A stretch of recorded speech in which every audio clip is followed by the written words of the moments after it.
The morning sun cast long shadows across Kandahar airfield as Colonel Marcus Henley adjusted his aviators and watched the newest pilot limp toward the briefing tent. Her name was Captain Zara Ghost Novak, and she walked like someone carrying invisible weight. The limp wasn't pronounced, just a subtle hitch in her left leg that caught his attention during formation. When she'd requested modified PT protocols due to previous injuries, Henley had rolled his eyes and made a mental note about the declining standards of today's military. Another desk jockey looking for an easy ride, he'd muttered to his aide, loud enough for half the squadron to hear. The other pilots had chuckled, some nervously. They didn't know Ghost yet, didn't know the stories that followed her from her previous assignment in Syria. All they saw was a compact woman with prematurely silver hair pulled back in regulation braids and eyes the color of winter storms. What they couldn't see were the metal fragments still embedded in her spine from the night. She'd flown a crippled Apache through a sandstorm to extract 12 Marines from an overrun outpost. What they couldn't know was that the limp came from 3 months in a Taliban prison camp, where they'd systematically broken the bones in her left foot with hammers while demanding intelligence she'd never give them. The briefing tent buzzed with pre-mission energy. Maps covered every available surface, marked with red zones and flight paths. Today's mission was supposed to be routine, close air support for a convoy moving through the Helmand River Valley. Intelligence suggested minimal resistance, but Ghost had learned never to trust intelligence reports. She'd seen too many routine missions turn into nightmares. As pilots filed in, clutching coffee cups and flight manuals, Ghost took her usual seat in the back corner. She preferred shadows, preferred being underestimated. It gave her tactical advantages her fellow pilots didn't understand yet. Colonel Henley strutted to the front of the tent, his chest puffed with the kind of confidence that came from 3 tour behind desks and 1 brief stint flying supply runs. "All right, ladies and gentlemen," Henley began, his voice carrying the practiced authority of a man who'd never been truly tested. "Simple milk run today.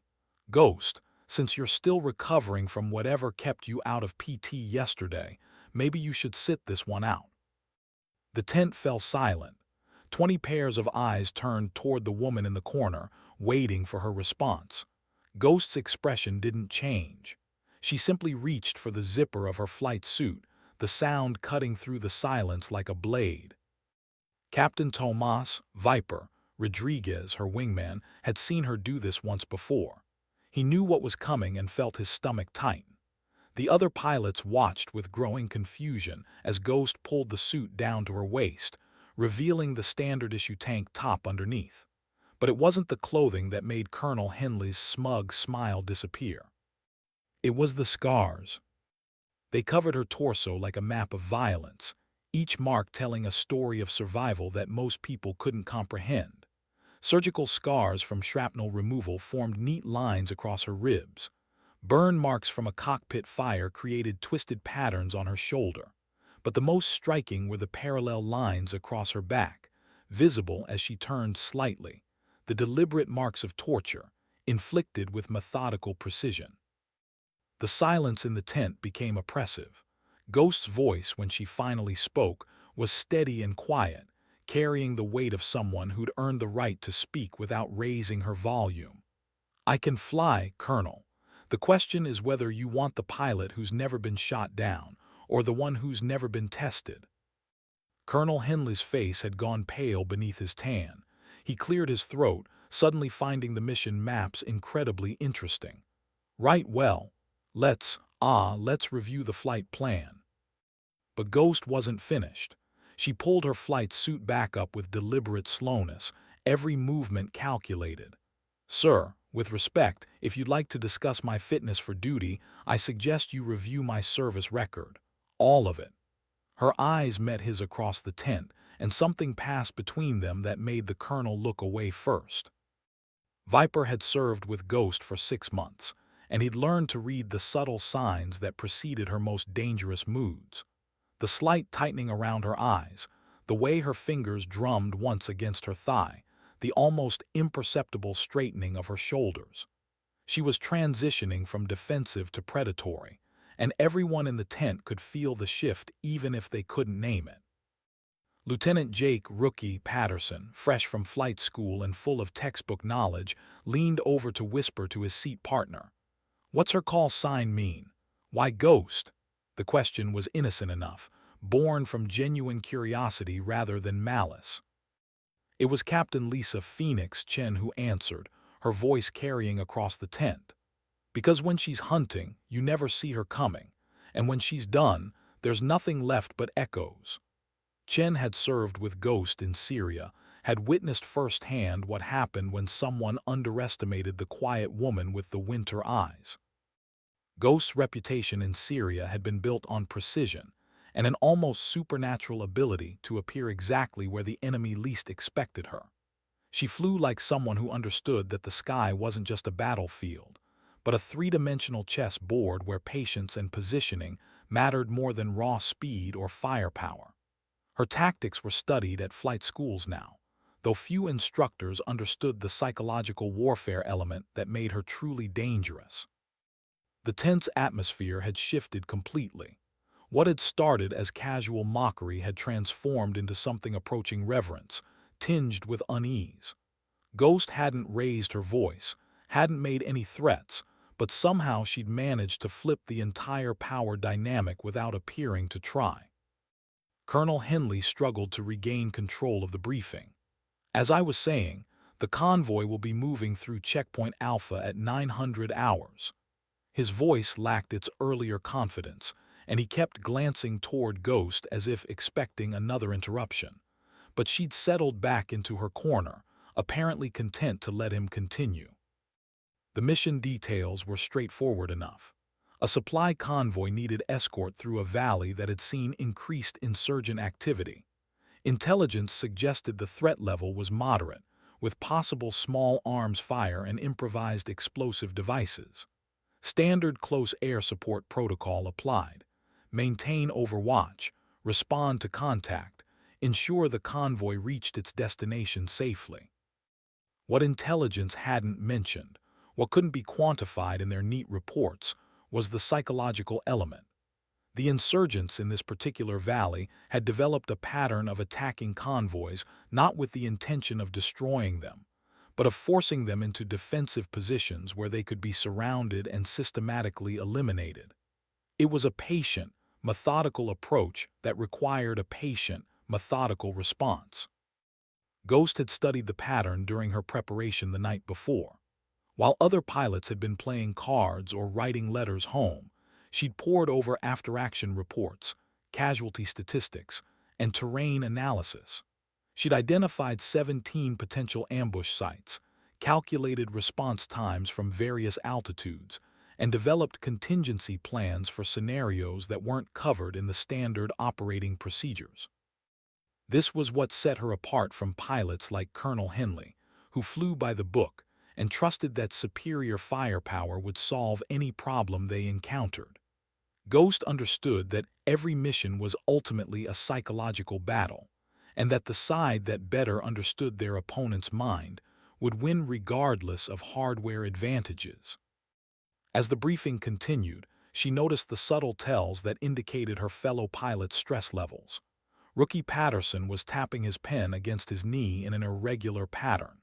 Phoenix Chen kept adjusting her watch band, a nervous habit Ghost had observed during particularly difficult missions in Syria. Even Viper, usually unflappable, was grinding his jaw slightly. They were all professional military aviators, trained to handle stress and make life-or-death decisions under pressure. But there was something about Ghost's presence that reminded them of their own mortality, their own limitations. She represented a level of experience that most of them hoped never to achieve, because achieving it meant surviving things that broke other people. The briefing concluded with standard reminders about radio protocols and rules of engagement. As pilots began filing out toward the flight line, Colonel Henley caught Ghost's arm. His grip was firm but not aggressive, the touch of someone trying to establish authority without provoking a confrontation. "Captain Novak," he said, his voice low enough that others couldn't hear. "I want to be clear about something. This is my operation, my responsibility. I need to know that you can follow orders without complications." Ghost looked down at his hand on her arm, then back up at his face. Her expression remained neutral, but something in her eyes made him release his grip. "Sir, I've never disobeyed a lawful order, but I've also never followed an order that would get good people killed unnecessarily. I trust you understand the distinction." The words hung in the air between them like smoke. Henley found himself nodding before he'd consciously decided to respond. There was something in Ghost's tone that bypassed his ego and spoke directly to the part of him that remembered why he'd become a pilot in the first place, before politics and career advancement had complicated everything.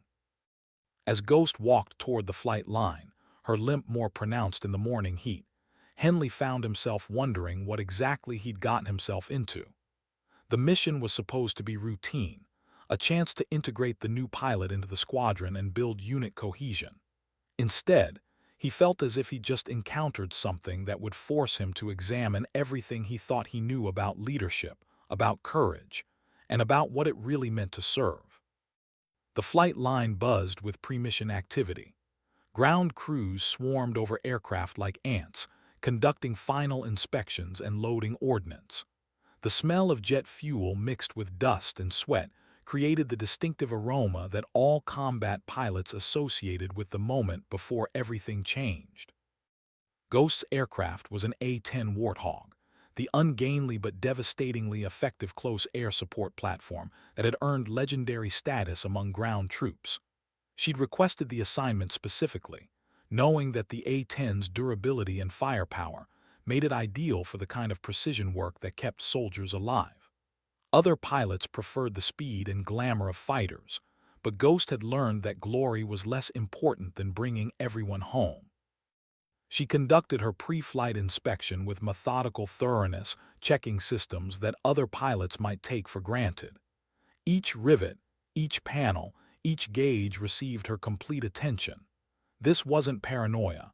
It was professionalism earned through experience with mechanical failures at the worst possible moments. Viper approached as she completed her external inspection. "You know Henley's going to be watching every move you make today," he said, keeping his voice conversational despite the serious subject matter. "Good," Ghost replied without looking up from her checklist. "Maybe he'll learn something." "He's not a bad pilot," Viper continued, reading something in her tone that suggested this conversation was more important than it appeared. "Just inexperienced with situations that don't match the training manual." Ghost finally looked at her wingman, and Viper saw something in her expression that made him remember why veteran pilots spoke her name with a mixture of respect and unease. "Experience is what you get when you don't die from inexperience," she said quietly.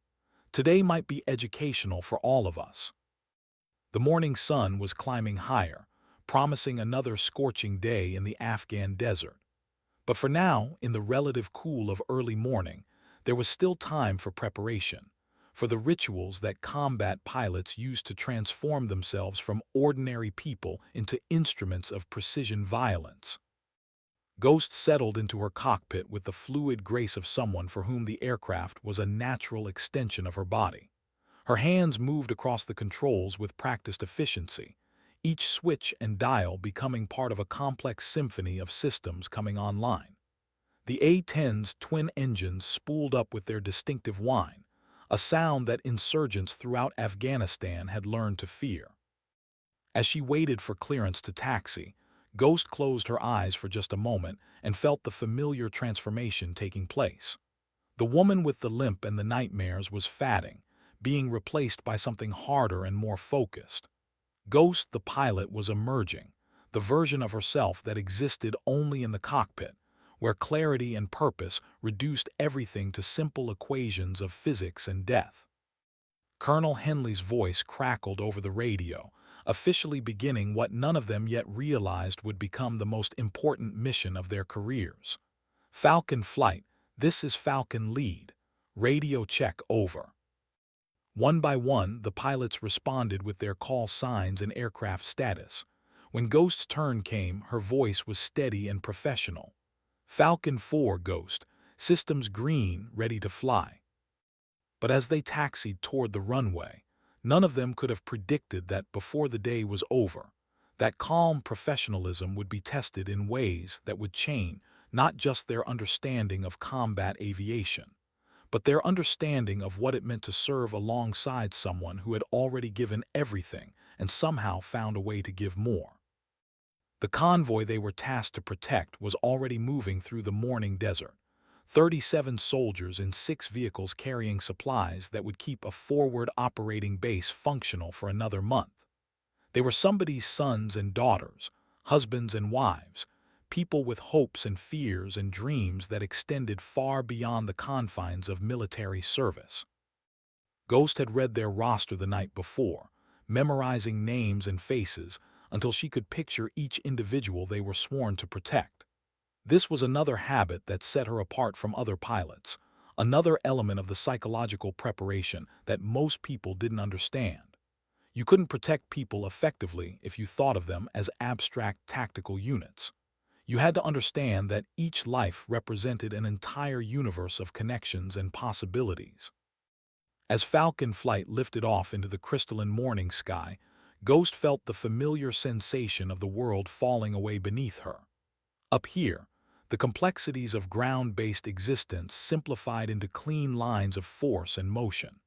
The aircraft became an extension of her will, responsive to thoughts that hadn't quite formed into conscious intention. But even as she embraced the clarity that came with flight, Ghost remained aware of the subtle tensions that could turn a routine mission into a disaster. The radio chatter was too casual, suggesting that her fellow pilots didn't fully appreciate the threat environment they were entering. The intelligence reports had been too clean, too confident in their predictions. And Colonel Henley's leadership style was exactly the kind of rigid adherence to doctrine that got people killed when situations deviated from textbook scenarios. As they approached the area of operations, Ghost began the mental calculations that would define every decision she made for the rest of the mission. Wind speed and direction, fuel consumption rates, ammunition loadout, terrain features that could provide concealment or create tactical disadvantages. But most importantly, she began trying to think like her adversaries, to anticipate the moves that enemy forces might make if they were planning an ambush. The morning sky stretched endlessly above them, a dome of blue that seemed to promise peace and safety. But Ghost had learned not to trust the sky's promises. She'd seen too many beautiful mornings turn into afternoons of smoke and screaming, too many peaceful moments shattered by violence that seemed to come from nowhere. Today would be different, though she didn't yet know how. Today would become the mission that finally convinced Colonel Henley that some scars were earned in ways that demanded respect rather than mockery. Today would become the story that other pilots would tell for years afterward, when they wanted to explain what real courage looked like. As Falcon Flight established their protective orbit above the convoy, Ghost settled into the patient watchfulness that had kept her alive through missions that had killed other pilots. She scanned the terrain below with eyes that had learned to see patterns where others saw only empty desert. And in the distance, barely visible even to her trained gaze, she spotted the first signs of trouble. The convoy rolled through a landscape that seemed designed by nature to facilitate ambushes. Rocky outcroppings provided concealment, while dried riverbeds created natural corridors that channeled movement into predictable patterns. Ghost had studied satellite imagery of this region for hours, identifying dozens of potential threat positions. But satellite images couldn't capture the subtle signs that indicated whether those positions were currently occupied. Falcon 4, this is Falcon Lead. Colonel Henley's voice came through her headset with the crisp authority of someone accustomed to being obeyed without question. Maintain standard overwatch pattern. Intelligence reports minimal threat activity in this sector. Ghost keyed her microphone, her response carefully neutral. Copy, Falcon Lead. Maintaining overwatch. But her eyes continued scanning the terrain with the kind of focused intensity that had nothing to do with standard procedures and everything to do with staying alive long enough to bring everyone home. Below them, the convoy maintained its steady progress through terrain that grew increasingly challenging. Staff Sergeant Maria Santos, the convoy commander, kept one eye on her GPS display and the other on the landscape around them. She'd been running convoys through Afghanistan for 8 months, long enough to develop the kind of situational awareness that kept vehicles moving and soldiers breathing. Overwatch, this is Groundhog 6. Santos's voice carried the calm professionalism of an NCO who had earned her stripes through competence rather than politics. Approaching checkpoint Bravo, all vehicles accounted for, no contact so far. Ghost responded immediately, her voice carrying a subtle warmth that acknowledged the shared understanding between combat veterans. Copy, Groundhog 6. Overwatch has eyes on your position, looking quiet from up here.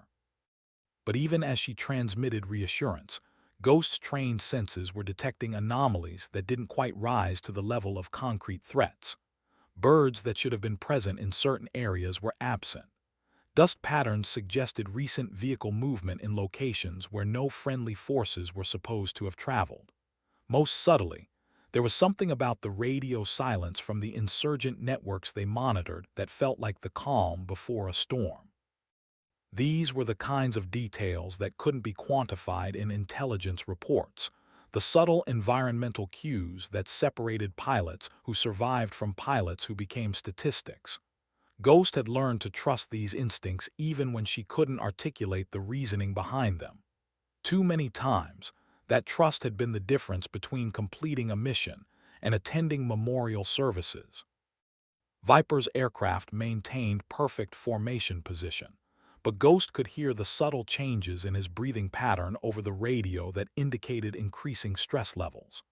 He was picking up on the same environmental cues, developing the same sense of unease that comes when experienced combat veterans realize they're moving into a situation that doesn't match their expectations. Ghost, Viper's voice came across their discrete frequency. You seeing what I'm seeing down there? Define what you're seeing, Ghost replied, though she knew exactly what he meant. Too quiet, wrong kind of quiet. Ghost smiled grimly inside her helmet. This was why she preferred flying with Viper despite his occasional tendency toward reckless heroics. He had developed the kind of combat intuition that couldn't be taught, only earned through surviving situations where textbook responses weren't sufficient. Copy that, Viper. Keep your eyes open. Colonel Henley's voice cut across their conversation with the irritated tone of someone who felt excluded from a discussion he should have been leading. Falcon 4, Falcon 3, maintain proper radio discipline. This is a routine escort mission, not a combat patrol. The rebuke hung in the air like static, highlighting the growing tension between those who saw patterns and those who preferred to trust paperwork. Ghost and Viper exchanged the kind of look that would have been meaningful if they'd been in the same cockpit, then settled back into the careful watchfulness that might be all that stood between the convoy and disaster. Miles behind them, at Kandahar Airfield, intelligence analyst Captain Rebecca Data Kim was staring at her screens with growing concern. The electronic intercepts that had been quiet all morning were suddenly showing increased activity, but the communication patterns didn't match any of the established threat profiles in her database. Kim had been analyzing insurgent communications for 2 years, long enough to recognize when something significant was happening even if she couldn't immediately identify what.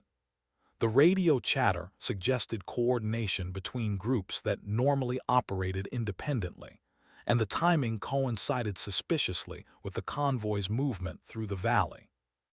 She reached for her secure phone, intending to contact the airborne command post, but hesitated. Her concerns were based on pattern analysis rather than concrete intelligence, and she'd been wrong before. Making a fuss about radio chatter that might mean nothing could damage her credibility for situations where her analysis might save lives. But as she watched the intercept patterns evolve in real time, Kim realized she was seeing something that her training had told her to watch for, but which she'd never encountered in practice.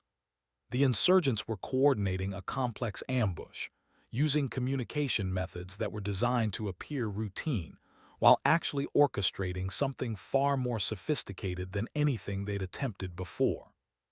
She grabbed the phone and started dialing the number for the airborne command post, knowing that she might be about to save lives or make herself look foolish, but certain that she couldn't live with herself if she remained silent, and people died as a result.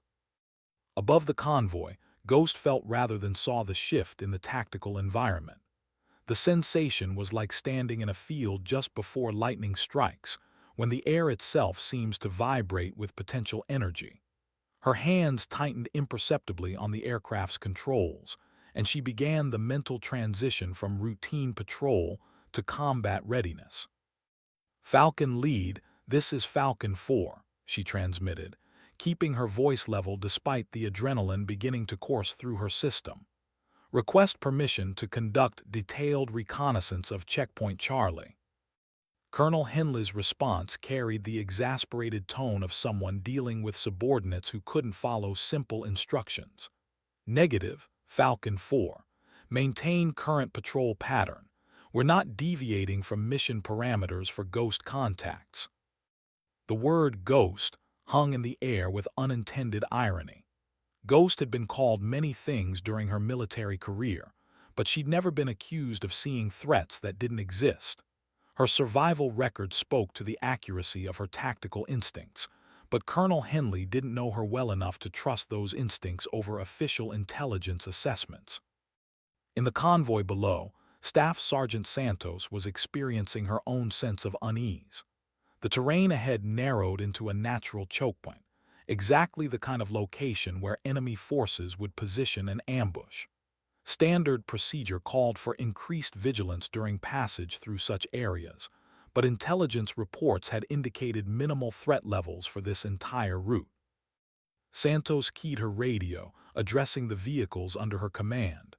"All groundhog elements were approaching rough terrain. Maintain spacing and watch your sectors. Overwatch any updates on our route ahead." Ghost scanned the landscape with binoculars, searching for the subtle signs that might indicate enemy presence. What she saw made her blood run cold. Fresh tire tracks in locations where no vehicles should have been. Strategic positioning of what looked like abandoned equipment but which could easily conceal weapon systems. Most telling of all, the complete absence of local civilian activity in an area that should have shown signs of normal daily life. "Groundhog 6, this is Falcon 4, Ghost transmitted, choosing her words carefully to convey urgency without triggering Colonel Henley's interference. "Recommend extreme caution approaching Checkpoint Charlie. Terrain features create natural engagement areas." Santos understood the coded language immediately. In military parlance, natural engagement areas meant places where enemy forces could establish overlapping fields of fire with minimal risk of exposure. "Copy, Falcon 4, reducing speed and increasing interval between vehicles." But even as the convoy adjusted its formation, Ghost realized they were moving into a situation that had been planned and prepared by someone who understood how American forces operated. The positioning of potential threat locations suggested familiarity with convoy tactics, and the timing suggested coordination that went beyond opportunistic attacks. This was the kind of sophisticated operation that required weeks of planning and significant resources.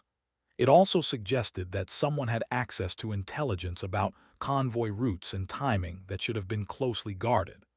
Ghost felt the familiar chill that came with realizing that a routine mission was about to become something far more serious. As the convoy approached the narrowest part of the valley, Ghost made a decision that would define everything that followed. She switched to the emergency frequency used for immediate threat warnings, bypassing Colonel Henley's authority in favor of direct communication with the ground forces who were about to come under attack. "All groundhog elements, this is Falcon 4. Execute immediate evasive maneuvers. Multiple threat indicators, grid coordinates to follow. The radio erupted with overlapping transmissions as convoy vehicles attempted to respond to Ghost's warning, while Colonel Henley demanded explanations that she didn't have time to provide. In the chaos of voices, one transmission cut through with the clarity that comes from training and experience under fire. Contact front, multiple RPGs inbound.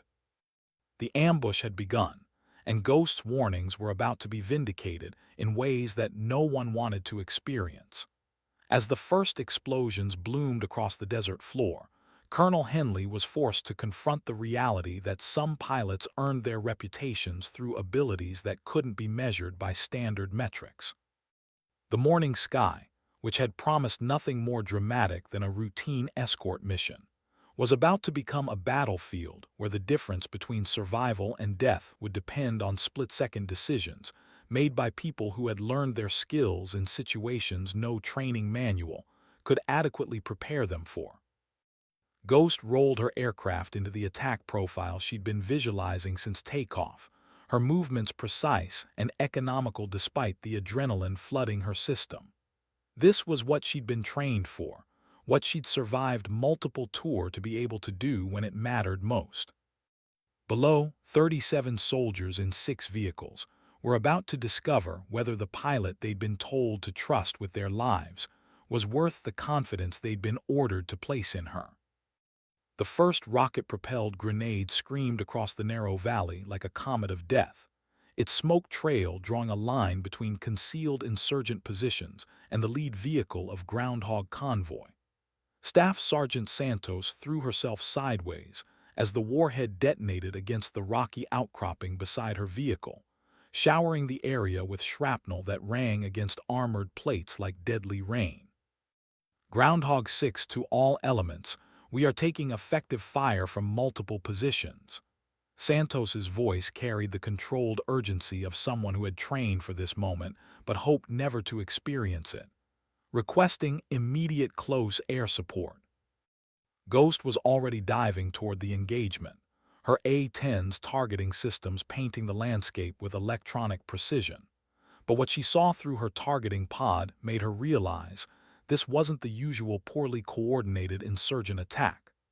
The enemy positions were expertly camouflaged, mutually supporting, and positioned to create overlapping fields of fire that would make any rescue attempt extremely hazardous. Falcon lead, this is Falcon 4, Ghost transmitted while simultaneously calculating attack vectors and weapons employment options. Multiple enemy positions identified. Grid coordinates follow. She rattled off a series of 10-digit coordinates that marked machine gun nests, RPG teams, and what appeared to be a command position controlling the entire ambush. Colonel Henley's response revealed the limitations of leadership based on rank rather than experience. Falcon 4, are you certain of those targets? I don't want any blue-on-blue incidents because someone got trigger-happy. The phrase blue-on-blue referred to friendly fire incidents, the nightmare scenario where Allied forces accidentally engaged each other. It was a legitimate concern, but Ghost's targeting had been confirmed through multiple sensor systems and visual identification. More importantly, the convoy was taking casualties while Henley demanded additional confirmation of what was already obvious. Falcon lead, Groundhog 6 has wounded and is requesting immediate suppression of enemy positions, Ghost replied, her voice carrying the kind of professional calm that indicated someone operating at peak performance under maximum stress. I have positive identification of enemy combatants engaging friendly forces. Below, the ambush was unfolding with tactical precision that suggested extensive planning and possibly foreign training. The insurgents had positioned themselves to channel the convoy into a kill zone where multiple weapon systems could engage simultaneously. Smoke from burning vehicles was beginning to obscure the battlefield, creating additional complications for both ground forces and close air support. Specialist Tommy "Doc" Rodriguez, the convoy's medic, was crawling toward the second vehicle where he could see wounded soldiers attempting to return fire despite their injuries. Bullets whined overhead with the angry buzz of supersonic projectiles, and the air itself seemed to shimmer with heat and violence. "Dock to Groundhog 6, Rodriguez transmitted between labored breaths. "I've got 2 urgent surgical and 1 priority at Vehicle 2. Need immediate dust-off." The medical evacuation request highlighted the deteriorating tactical situation. Wounded soldiers needed helicopter evacuation, but helicopters couldn't land in a contested area without close air support to suppress enemy fire. Ghost understood the tactical mathematics better than anyone else in the air. Every second of delay increased casualties among the ground forces, but engaging without proper clearance could result in court-martial proceedings that would end her career. She'd been in similar situations before, where regulations conflicted with the immediate need to save lives. "Falcon 4, this is Falcon Lead." Colonel Henley's voice carried the stress of someone realizing that command decisions had life-or-death consequences. "You are cleared to engage identified enemy positions. Weapons free." The clearance triggered Ghost's transition into pure combat mode. Her training took over, transforming conscious thought into instinctive action refined through years of experience in similar situations. The A-10's GAU-8 cannon was designed specifically for this kind of close air support, capable of delivering precision fire that could neutralize threats without endangering nearby friendly forces. "Falcon 4 inbound, danger close," Ghost transmitted, using the phrase that warned ground forces she was about to deliver ordnance near their positions. "Mark your positions with smoke." Purple smoke grenades began popping throughout the convoy's defensive positions, creating visual references that would help Ghost distinguish between friendly and enemy locations. The insurgent positions remained unmarked, relying on camouflage and concealment that might fool satellite imagery, but couldn't hide from the trained eyes of an experienced close air support pilot. Ghost rolled into her attack run with the kind of precision that comes from muscle memory developed through hundreds of training sorties and dozens of combat missions. The A-10 responded to her inputs like an extension of her own body, diving toward the enemy positions with the purposeful grace of a predator that had spotted its prey. The cannon's distinctive sound, a thunderous roar that ground troops called the sound of freedom, echoed across the valley as Ghost's first burst walked through the primary machine gun position. The effect was immediate and devastating. The disciplined enemy fire that had been suppressing the convoy faltered as insurgents scrambled for better cover. But Ghost's tactical analysis revealed something that made her blood run cold. This wasn't just a well-planned ambush. It was a trap specifically designed to lure close air support aircraft into engagement envelopes where they could be targeted by more sophisticated weapon systems. "Falcon 4, missile launch." Viper's warning crackled across the radio with the urgency of someone who had just seen death reaching toward his wingman. Ghost's aircraft bucked and twisted as she executed evasive maneuvers that pushed both machine and pilot to their operational limits. The surface-to-air missile streaked past her canopy close enough that she could see the individual fins on its warhead. This changed everything. The insurgents had capabilities that hadn't appeared in any intelligence briefing. "Falcon Lead, Falcon 4, Ghost transmitted while simultaneously engaging defensive systems and calculating new attack vectors. "Be advised, enemy forces have man-portable air defense systems. This is not a typical ambush." The presence of MANPADs, man-portable air defense systems, meant that someone with significant resources and training had orchestrated this attack. These weren't local insurgents with small arms and improvised explosives. This was a sophisticated enemy force equipped with weapons systems capable of engaging modern military aircraft. Colonel Henley's voice reflected his growing realization that the situation had evolved far beyond the parameters of a routine escort mission. All Falcon elements, Be advised we have escalated threat levels. Falcon 4, can you continue to provide support to ground forces? Ghost was already maneuvering for another attack run, but her approach was more cautious now, using terrain masking and unpredictable flight paths to avoid presenting predictable targets for enemy missile systems. Falcon Lead, continuing close air support. Ground forces are still taking casualties. The tactical picture was becoming clearer, and it wasn't encouraging. The convoy was pinned down in a carefully prepared kill zone, surrounded by enemy forces that had demonstrated both sophisticated planning and advanced weaponry. Rescue would require more than standard close air support procedures. Ghost switched to the discrete frequency she shared with Viper, knowing that what she was about to propose would violate several regulations, but might be the only way to save the soldiers trapped below. Viper, I need you to coordinate with Falcon Lead for high-altitude overwatch. I'm going down low. Ghost, those SAMs are still active, Viper responded, understanding immediately what she intended to do. Low altitude is exactly where they want us. Maybe, Ghost replied, her voice carrying the calm certainty of someone who had already committed to a course of action. But it's also where I can be most effective. What Ghost planned to do next would either save the convoy or get her killed. But it would definitely force Colonel Henley to understand that some pilots earned their reputations through capabilities that couldn't be evaluated during peacetime training exercises. As she dove toward the engagement at an altitude that made her aircraft vulnerable to everything from rifle fire to sophisticated missile systems, Ghost felt the familiar clarity that came with accepting that survival depended entirely on skill, experience, and the kind of courage that couldn't be taught. The morning sun was climbing higher, but in the narrow valley where 37 soldiers fought for their lives, the sky had become a battlefield where split-second decisions would determine who lived and who became another statistic in a war that seemed to have no end.